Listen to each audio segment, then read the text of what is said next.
Hello everyone, स्वागत है आप सबका आज के करंट अफेयर एनालिसिस लेक्चर में, जिसमें Indian express, PIB and other sources से ली गई न्यूज़ को होलिस्टिकली एनालाइज किया जाएगा आपके प्रीलिम्स, मेंस एंड इंटरव्यू को ध्यान में रखते हुए। ये लेक्चर आपके UPSC and state PCS exams के लिए उपयोगी साबित होगा। लेक्चर से रिलेटेड वैल्यू एडिशन की पीडीएफ टेलीग्राम चैनल पर मिल जाएगी, जिसकी लिंक मैं नीचे डिस्क्रिप्शन बॉक्स में दूंगी। वहाँ जाना है, ज्वाइन करना है चैनल डेली करंट अफेयर के पीडीएफ्स के लिए। स्टार्ट करते हैं आज का लेक्चर भी एक मोटिवेशनल कोट से। नेल्सन मंडेला कहते हैं, I never lose, I either win और लर्न। यानी कि मैं कभी हार नहीं मानता, या तो मैं जीतता हूँ या तो मैं कुछ सीखता हूँ। यही माइंडसेट आपको अपनी प्रिपरेशन में रखना है। ठीक है, मैं महिमा मिश्रा प्रेजेंट करती हूँ आज का Indian express newspaper analysis. Index देखते हैं क्या पढ़ना है और क्यों पढ़ना है।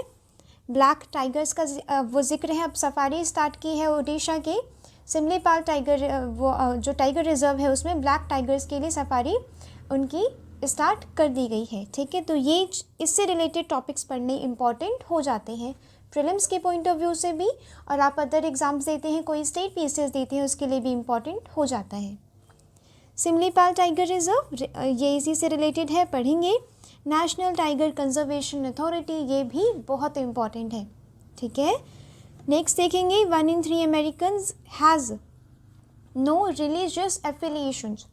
ठीक है, ये सोशियोलॉजी अगर आपका ऑप्शनल है या जीएस पेपर 1 में कहीं पे कोट करने के लिए इम्पॉर्टेंट हो जाता है, एसए के लिए इम्पॉर्टेंट हो जाता है।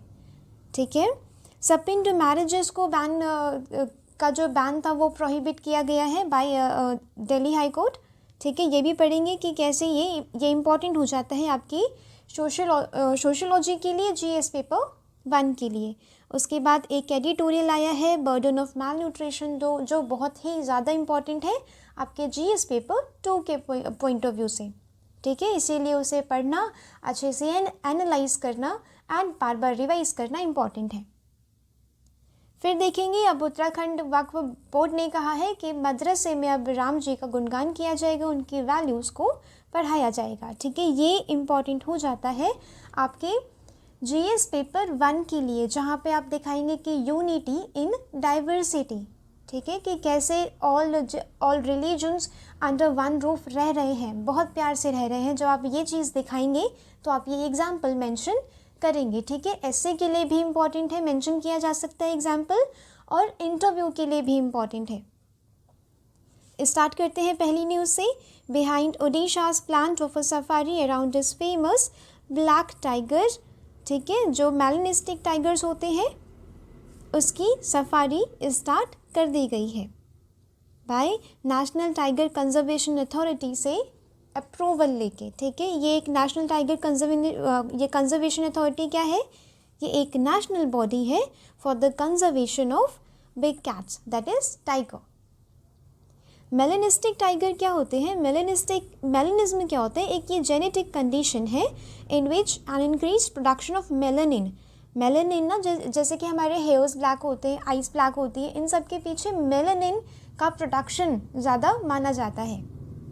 ठीक है, हेयर, आई एंड स्किन, ये पिगमेंटेशन जिसकी वजह से ब्लैक चीज़ें जो हमारी बॉडी में पाई जाती है, ये मेलानिन की वजह से पाई जाती हैं। ठीक है, और ये टाइगर्स में ज़्यादा प्रोड्यूस हो रही है, तो इनकी स्ट्रिप्स ना ज़्यादा ब्लैक कलर की होगी, और जो स्ट्रिप्स का जो बैकग्राउंड है उसमें भी ब्लैक कलर ज़्यादा पाया जाएगा। ठीक है, सिमलीपाल टाइगर रिजर्व ये इतने एरिया में फैला हुआ है, 2750 square kilometre in Odisha's Mayurbhanj district. Asia का सेकंड लार्जेस्ट बायोस्फीयर है कौन सा? Similipal tiger reserve. बहुत ही ज़्यादा इंपॉर्टेंट फैक्ट है, याद रखना है। प्रीलिम्स में स्टेटमेंट बना के पूछ लिया जाएगा, ओनली 1 ओनली 2 कहा जाएगा, तो कंफ्यूज नहीं होना है। वहाँ पे आपके नॉलेज पे इतनी अच्छी पकड़ होनी चाहिए। And the countries only wild habitat for melanistic royal Bengal tiger, ये भी याद रखना है।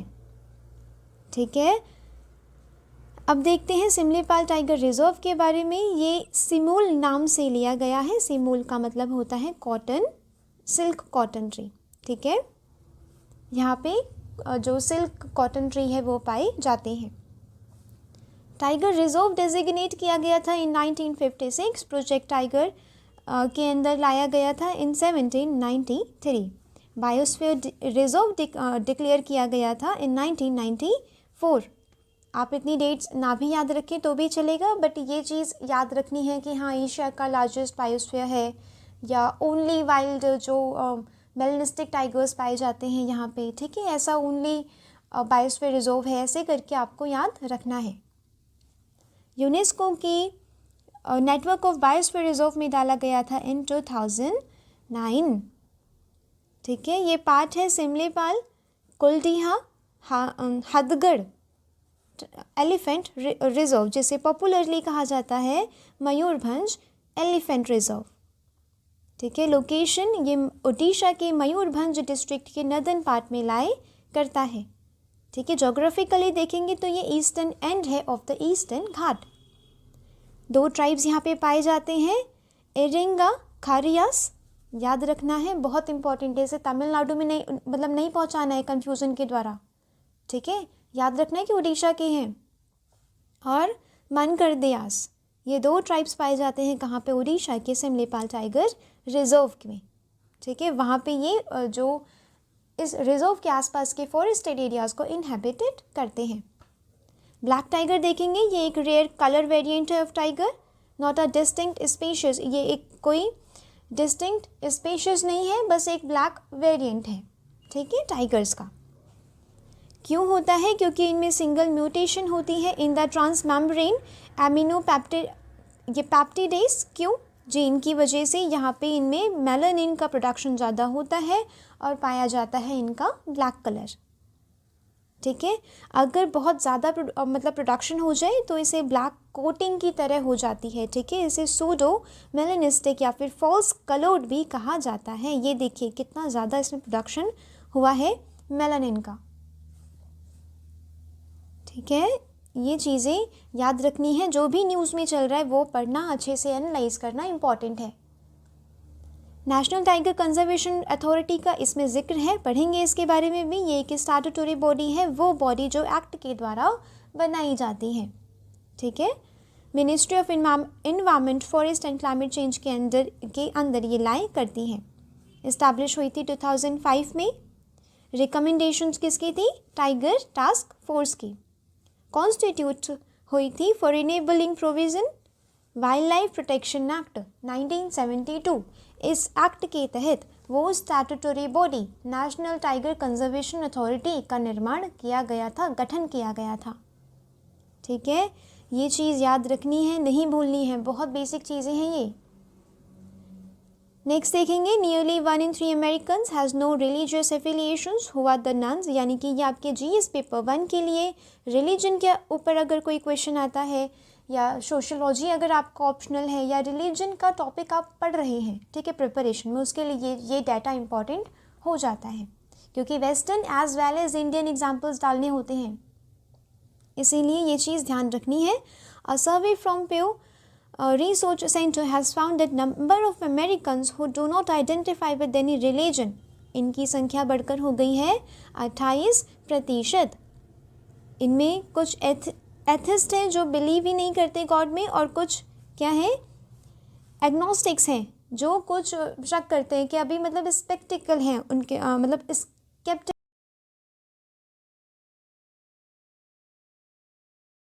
Identification with religion comes from the questioning of the religions. Teachings dislike होती हैं रिलीजियस ऑर्गेनाइजेशंस के लिए, ठीक है, because they do not see a need for religion, यानी कि 41% ऐसे हैं जो अपने जीवन में धर्म का कोई महत्व मानते ही नहीं हैं। ये डाटा इंपॉर्टेंट है, छोटे से इसीलिए मैंने डाला है कि कहीं पे नोट किया जा सकता है आपका आंसर और अवेयर लगवाने के लिए। नेक्स्ट देखेंगे, why Delhi high court reaffirmed the ban on subpoena marriages। देखेंगे यहाँ पे subpoena marriages क्या होती है, इंपॉर्टेंट है आपके सोशोलॉजी के लिए, ठीक है। Delhi High Court last week rejected a challenge to the constitutionality of Section 5V, the Hindu Marriage Act, which prohibits the marriage between the two Hindus if they are subpoenaed of each other। Hindu marriage act के 5V में कहा गया है कि अगर 2 लोग सबपिंड हैं एक दूसरे के, ठीक है, सबपिंड मीन्स होती है कुछ क्लोज रिलेशनशिप्स, ठीक है, अगर सपिंड है तो ऐसी शादियों को प्रोहिबिट किया गया है। ठीक है, अब इसकी कॉन्स्टिट्यूशनलिटी को चैलेंज करने के लिए एक पिटीशन हाई कोर्ट में गई थी। अनलेस द कस्टम, यहाँ पे अनलेस द कस्टम और usage governing each them permits of a marriage between the two, यानी कि यहाँ पे क्या है इस एक्ट में कि जब तक इनका खुद का कस्टम नहीं कहता कि हाँ ये मैरिजेस अब हो सकती हैं, तब तक सपिंड मैरिजेस को बैन किया जाएगा। यहाँ पे हाई कोर्ट ने क्या बोला है कि अगर चॉइस ऑफ अ पार्टनर को इन अ मैरिज रेगुलेट ना किया जाए तो क्या होगा, इंसेस्टियस रिलेशनशिप होंगी, उन्हें लेजिटिमेसी मिलेगी फिर। ठीक है, क्लोज रिलेशनशिप्स में सेक्सुअल कॉन्टैक्ट बिठाना या फिर मैरिज करना, ठीक है, ये मानी जाती है इंसेस्ट रिलेशनशिप। ये काफ़ी सारी सोसाइटीज़ में एक टैबू मानी जाती है। ठीक है, ये इंसेस्टियस रिलेशनशिप या फिर सपिंड मैरिजेस को समझना इम्पॉर्टेंट है। ठीक है, स्पेशली अगर आपका ऑप्शनल सोशियोलॉजी है। A sapinda marriages is between two individuals who are related to each other within a certain degree of closeness. Sapind relationships are the purposes of Hindu Marriage Act are defined in section 3 of the act. सपिंड जैसे कि lineal ancestors होते हैं। सपिंड क्या होती है, ये mother हैं, ये फादर हैं। मतलब सोशियोलॉजी में ऐसा है कि 3 साइड्स मदर से और 5 साइड्स फादर से शादी नहीं की जा सकेंगी। जैसे कि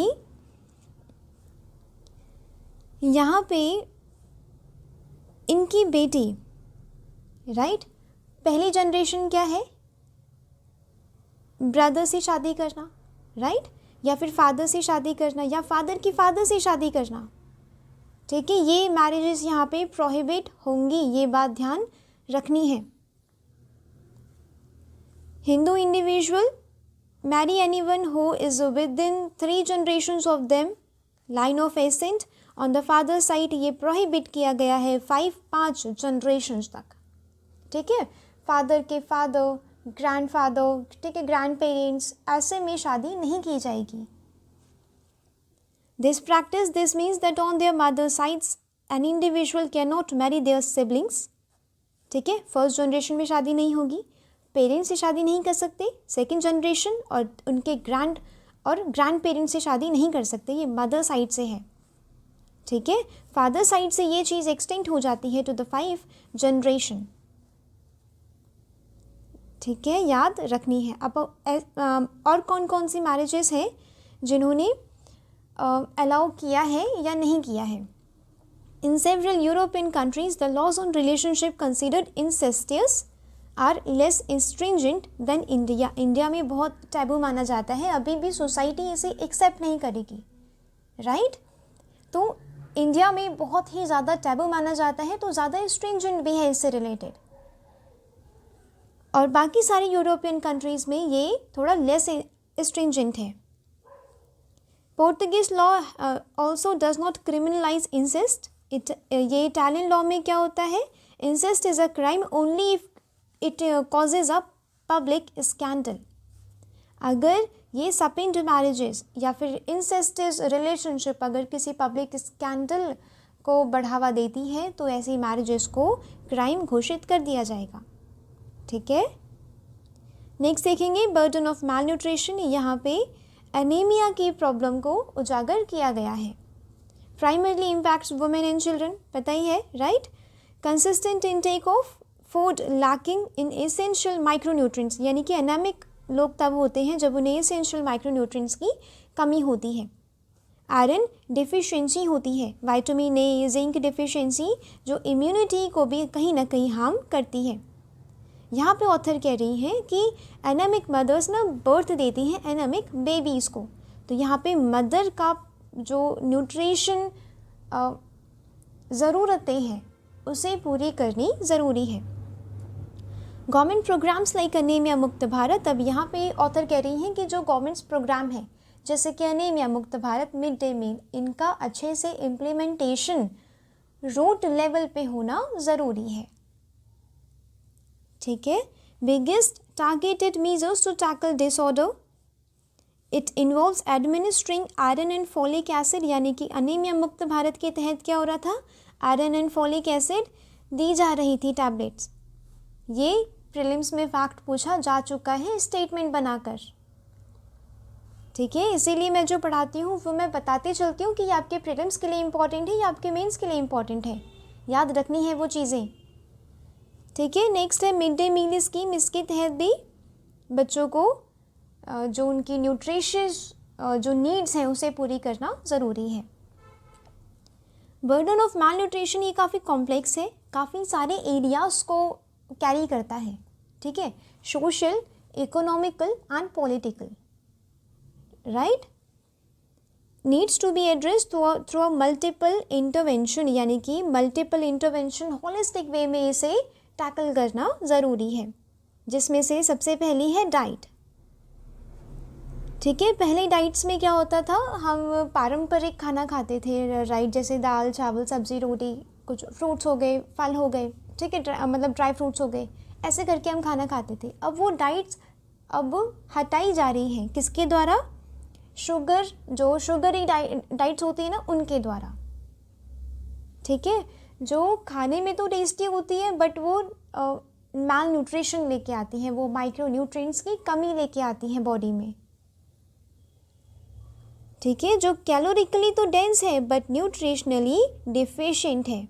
यहाँ आप एक पॉइंट लिखेंगे कि डाइट कैसे बहुत बड़ा रोल प्ले कर रही है. जो पैटर्न शिफ्ट हो रहा है डाइट का, वो कैसे एक बहुत बड़ा रोल प्ले कर रहा है ये माल न्यूट्रिशन के बर्डन को बढ़ाने में. The bigger challenge is about 46% of South Asia's population lacks access to affordable balance diet. आप ये चीज़ मेंशन करेंगे.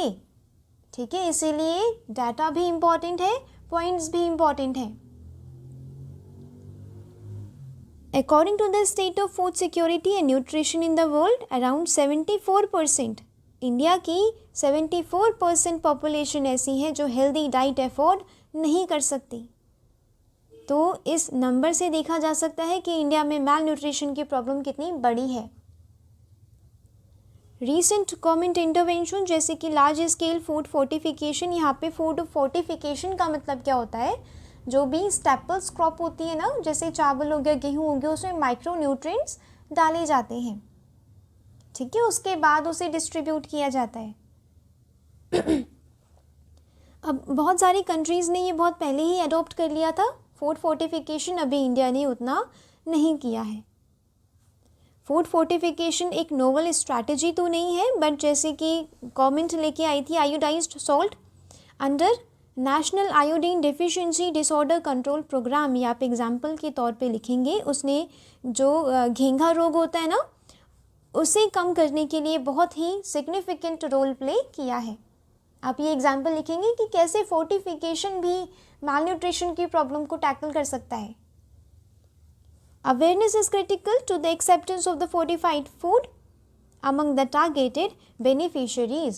और फोर्टिफाइड फूड के बारे में अवेयरनेस, जागरूकता फैलानी ज़रूरी है. इंफॉर्मेशन चाहिए, intensive information, education, communication campaign चलाना होगा.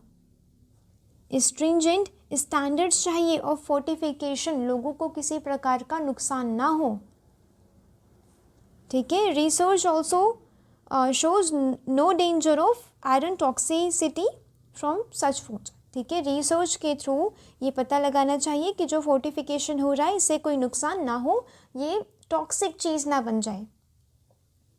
मल्टीपल अवेयरनेस स्ट्रैटेजीज चाहिए. मैंने जितने भी पॉइंट्स यहाँ पे हाईलाइट किए हैं वो सारे इंपॉर्टेंट हैं. ठीक है, this includes utilising communication channel, उनकी लैंग्वेज में. ठीक है, बात करनी है. कम्युनिटी रेडियो हो गया, जैसे कि वीडियोस हो गए, door to door outreach strategies हो गई. वर्नाकुलर लैंग्वेज में उन्हें समझाना है कि फूड फोर्टिफिकेशन कितना इम्पॉर्टेंट है और ये माल न्यूट्रिशन की प्रॉब्लम को कैसे हटाया जा सकता है. The way forward involves not just adoption of healthier dietary practices at the individual level and community level, but strategies भी देखनी होंगी स्टेट को, जैसे कि लार्ज स्केल फूड फोर्टिफिकेशन अगर करना है तो उसके प्रति स्ट्रैटेजीज भी डेवलप करनी होंगी, ठीक है, और मैल न्यूट्रिशन की प्रॉब्लम को होलिस्टिकली टैकल करना होगा। नेक्स्ट देखेंगे, ये बहुत ही इंपॉर्टेंट एग्जाम्पल है आपके जीएस पेपर 1 के लिए, सोशियोलॉजी ऑप्शनल के लिए, एसए के लिए एंड इंटरव्यू के लिए। Uttarakhand Waqf board to teach stories and values of Lord Rama in its madrasas, ठीक है। Going beyond fulfilling the promise of, यानी कि उत्तराखंड के मदरसा ने पहले क्या कहा था कि हम इम्प्लीमेंट करेंगे एनसीईआरटी के सिलेबस को, वहाँ पे जो ट्रेडिशनल उनकी बुक्स हैं जैसे कि कुरान वगैरह वो पढ़ाई जाती हैं, ठीक है। अब क्या हो रहा है, उत्तराखंड के मदरसा ने कहा कि हम एनसीईआरटी को भी इंक्लूड करेंगे, अपना जो सिलेबस है उसे मॉडर्नाइज करेंगे, ठीक है। Uttarakhand Waqf board has now announced that it will also teach stories of values of Lord Rama and in madrasas, ठीक है। मदरसा में राम जी का गुणगान किया जाएगा और ये बेहतर होगा बच्चों में वैल्यूज़ डालने के लिए, ताकि वो औरंगज़ेब की वैल्यूज़ को ना सीख कर किसकी वैल्यू सीखें, भगवान राम की, ठीक है। यहाँ पे इन्होंने कहा है कि कौन नहीं चाहता कि भाई बिल्कुल लक्ष्मण जैसा हो, बेटा राम जैसा हो, ठीक है। कोई नहीं चाहेगा कि उनका बेटा औरंगज़ेब हो। औरंगज़ेब ने अपने पिताजी को ही जेल में भेज दिया था, कितने सारे लोगों की हत्याएं की, ठीक है। इसीलिए यहाँ पे उत्तराखंड के वक्फ बोर्ड कह रहे हैं कि क्या करेंगे, लॉर्ड रामा भगवान राम की वैल्यूज़ को प्रोपोगेट करेंगे मदरसास के थ्रू, ठीक है। अ कोट एट्रीब्यूटेड टू अल्लामा इकबाल, एक ये रेन्यूड पोएट एंड फिलोसोफर है विच रिफर्स लॉर्ड रामा एज इमाम हिंद, ठीक है। इन्होंने भगवान राम को लीडर ऑफ इंडिया कहा है, भारत का राजा, ठीक है। Muslim should follow Ram because we are not Arabs, ये स्टेटमेंट दिया गया है उत्तराखंड वक्फ बोर्ड के द्वारा कि मुस्लिम्स को भगवान राम को फॉलो करना चाहिए क्योंकि हम लोग अरब नहीं हैं, ऐसा कहा गया है। ये बहुत इंपॉर्टेंट है आपके जीएस पेपर 1 के लिए और एक एग्जाम्पल बताने के लिए इंटरव्यू में, ठीक है, कि कैसे सिर्फ कम्युनलिज्म ही नहीं है, बल्कि क्या है, एक दूसरे की रिलीजन के प्रति हम अच्छी वैल्यूज़ भी ले रहे हैं, ये चीज़ भी मेंशन करनी इम्पॉर्टेंट है, ठीक है। आपको पॉजिटिव एंगल भी दिखाना है कि सिर्फ कम्युनलिज्म नहीं है, सिर्फ कम्युनलिज्म होता हमारे इंडिया में तो इंडिया मतलब बहुत परेशान हो चुका होता, बट नहीं, क्या है, हम रिलीजन्स को साथ में लेके चल रहे हैं अभी भी। तो आज के लिए न्यूज़पेपर में था बस इतना ही, मिलते हैं कल। लेक्चर से रिलेटेड वैल्यू एडिशन की पीडीएफ टेलीग्राम चैनल पर मिल जाएगी, जिसके लिंक मैं नीचे डिस्क्रिप्शन बॉक्स में दूंगी, वहाँ जाना है, ज्वाइन करना है चैनल डेली करंट अफेयर की पीडीएफ्स के लिए। मैंने आज जितना भी पढ़ाया जो भी इम्पोर्टेंट बताया, जैसे वो मैल न्यूट्रिशन का बर्डन हो, राइट, वो जीएस पेपर 2 के लिए इम्पॉर्टेंट है, ये वाला एग्जाम्पल जीएस पेपर 1 के लिए इम्पॉर्टेंट है, एसए के लिए इम्पॉर्टेंट है, ये आपको आज के आज ही नोट कर लेना है, बार बार नहीं मिलते ये एग्जाम्पल्स, ठीक है, ताकि आपके पास खुद के बनाए हुए नोट्स हो जो एग्ज़ाम के 2 दिन पहले भी रिवाइज किए जा सके। पीडीएफ्स में अपने नोट्स को नहीं बंद रखना है, अपने नोट्स पे, खुद के बनाए हुए नोट्स पे रिलाई करना है, चाहे ई नोट्स हो चाहे हैंड रिटन हो, और उसी को बार बार रिवाइज करते जाना है, ठीक है। तो इस प्रकार से करते हैं न्यूज़पेपर का फुल एनालिसिस। अगर आप सिर्फ न्यूज़पेपर पढ़ के छोड़ देंगे सुपरफिशियली तो क्या होगा, वो 15 मिनट्स में भी कंप्लीट हो जाएगा, और ऐसा तो न्यूज़पेपर उठाना भी व्यर्थ है फिर। इसीलिए न्यूज़पेपर उठाइए, पढ़िए, एनालाइज करिए अच्छे से, और अपने काम की चीज़ें उसमें से निकालिए और उसे बार बार रिवाइज करते रहिए, अपने आंसर्स में रिपीट करते रहिए, तब जाके वहाँ पे एग्जामिनेशन हॉल में पॉइंट्स आते हैं, ठीक है। तो ये बात आपको हमेशा ध्यान रखनी है अपनी प्रिपरेशन में। तो मिलते हैं कल। Thanks for watching, thank you so much.